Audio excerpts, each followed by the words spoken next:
a little variation on why I'm still here is to talk with you about what it is that I still believe and to reflect on a story, the story, our biblical story, the story that we as Christians find in Scripture. In her book, Still, Lauren Winner remembers a friend, Julian, who, when she was 12, was being confirmed into the church, the Episcopal Church. And the day before confirmation, she said to her father, the priest, I don't think I can go ahead with confirmation because I don't think I can promise that I'm going to believe this stuff forever.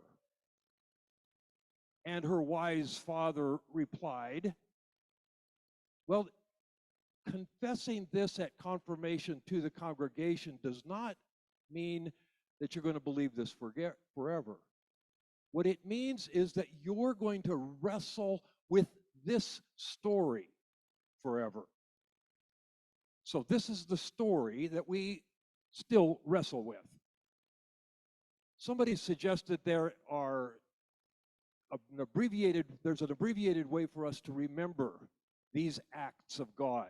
It begins, of course, with creation, and then very quickly humans introduce crisis into the situation. God responds by offering a covenant, which is the rest of the Old Testament. Jesus Christ appears to fulfill what is left undone in the covenant, calls us, the church, into being, and we are in Act 5, the church, right now, looking forward to the coming of Christ, the new creation. So, the story begins with, in the beginning, God said, in the beginning, God created the heavens and the earth was without form and void. Creation. The crescendo, the apex of this first story is the creation of humans. Created, God says, in the image of God, male and female. One of the things we struggle with is understanding what it is to be created in God's image. Technical term for it, the understanding that I find most helpful is royal functional. That means simply that God has left us here as agents to do what God has left us to do. What God is already doing. We represent God together in accomplishing God's purposes. Another of the struggles is that this mandate of God goes on to say that we are to rule and subdue the earth. That's been taken by some to mean trample the earth, exploit it, use it as you like. So the second creation story, which begins with the creation of Adam from the Adamah, that is the human from the humus, the soil, offers another mandate, an expansion of what it means to be God's agents here. 2 words, verse 15 of Genesis 2. Serve the soil and protect or guard the earth. Serve and protect. Even these 2 stories in some ways are in conversation, wrestling with each other about what it means to be created in God's image. Very quickly, the story moves to crisis as humans introduce our part in the story. You'll notice of the 6 acts, this is the human act. We're the chaos creators, introducers, crisis makers. So instead of following God's direction, humans transgress and begin to act with violence in the world. Cain kills Abel. And in Genesis 6, just before the flood story, the text tells us that evil is increasing because violence is increasing in this world. That song we sang earlier, or listened to earlier, captures this idea of chaos that keeps bumping into our world. Elaine, thank you for this song.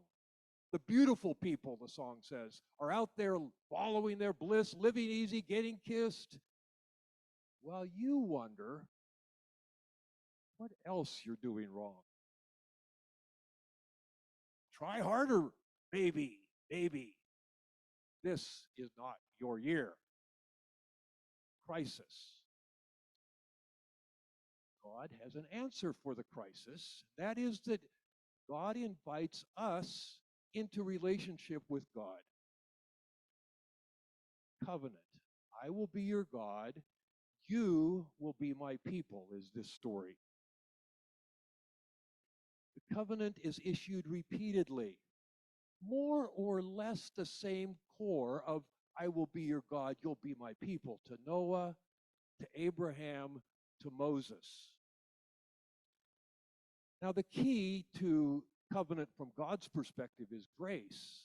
The key response that God invites from us is covenant loyalty. What does covenant loyalty look like? Abraham gets this descriptor from God. I've called you, Abraham, and your family, and your entire household. Think of that as the Abrahamic religions. God is speaking to people of Islam and Judaism, Christianity, for that matter, all the human creation, all the household, to say, I'm calling you to practice justice and righteousness. That is to care for the people on the very edges, the margins. Now, one of my good friends has told me, you ought to be careful about using this word justice and justice only. There's some other good words that would be better for you, like shalom, peace, which means almost exactly the same thing. Live in right relationships with one another. Or, that red word up there is covenant loyalty. Hebrew speakers say something like chesed to use to describe that word, to pronounce that word. Covenant loyalty, loving kindness. So what is that kind of loyalty? I know of nobody who's better at loyalty than my wife, Donna. And our relationship, it's her loyalty that anchors things. Now, of course, I can just say, well, she's a very loyal person, but what does it look like to be loyal? Well, it means, in part, I'll stand with you when you get into conflict or trouble. I'm right there. You can count on me. But it's not just warm fuzzies either. So I have certainly experienced, after a badly delivered sermon, that little nudge that says, I sure hope you get another chance after that. That didn't come out so well. Loyalty. It has to do with putting into practice our commitment to one another. So Moses, in his covenant, Deuteronomy chapter 10, asks, what does the Lord require of you? What does it look like to be living into God's image? Well, this is the Lord. The Lord is Lord of lords and God of gods. You know what God does? Thank you, Jerry, for reading this. God makes justice. He takes up the cause of, I think your version said, the orphan and the widow, and provides for the undocumented person, provides food, provides garments, takes care of, loves. And you should love these people too, because you too were aliens. So love justice means take care of and provide for the ones who are without. And then you're going to be imitating God well. The rest of the covenant story traces the way this works out. The struggle within this covenant chapter for me and for many of us is, but if God is calling even the marginalized to come in, why are there these stories about violence that wipe people out? Pharaoh's whole army is drowned. The walls of Jericho fall down and nobody survives. We won't solve that problem today except to say that there is a conversation, at least struggling with this story, to say, wherever somebody got that idea, let me tell you the way God sees it. Those marginalized people are supposed to come in. There's a wide open table of hospitality that replaces that misunderstanding about excluding some. Chaos eventually prevails in the Old Testament. Both Israel and Judah are carried off into exile, and complete chaos ensues. The land is lost. And even when the people are brought back from deportation, renewed in their life in the land, the covenant is shaky. The restoration is incomplete. And it is Jesus then who comes,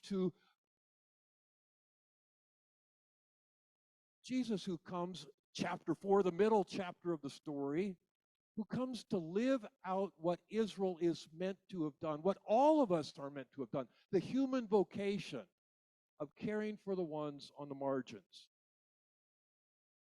So as Nancy read, Jesus relies on the Old Testament scriptures to find his direction. In his inaugural sermon in the synagogue, Luke chapter 4, Jesus quotes the prophet Isaiah and says, "The Spirit of the Lord is upon me to proclaim good news. Good news to the poor, to the ones on the edges, sight to the blind, release to the prisoners." It's a new day. My struggle with Jesus is not that he preaches some words that I wish he'd left out, so much as that he preaches words that keep calling me to explore where my life is. How is it that Jesus can say in Luke chapter 12 to the disciples, that's us, right? Oh, little flock, sell everything you've got, give it to the poor, and come follow me. What does Jesus mean us to do with that word? I'm still struggling.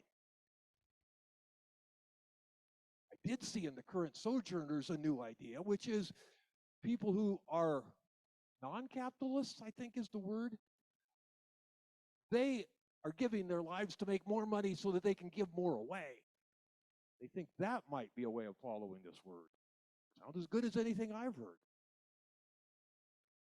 Jesus then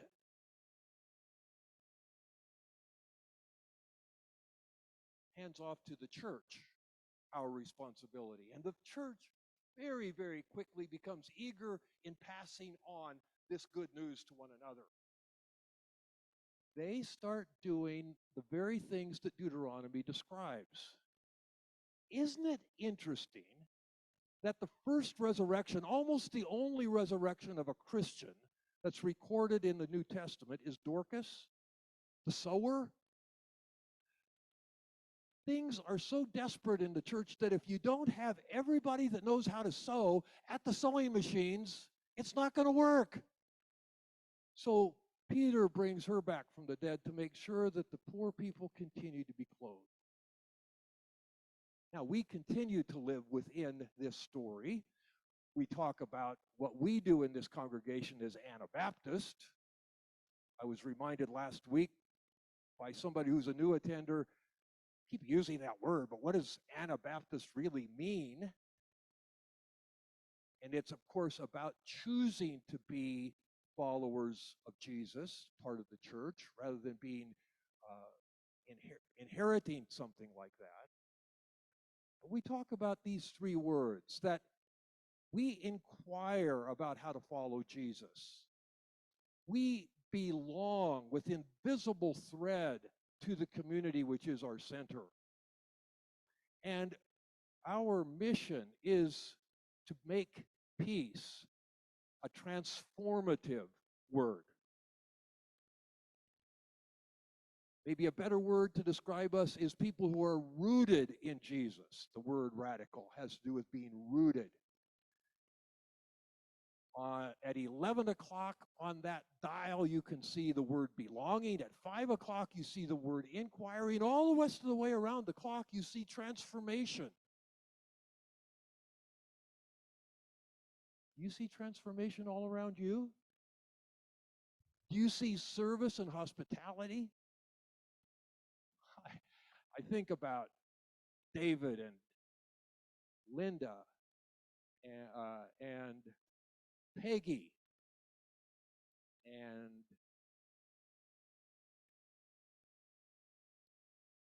everybody in this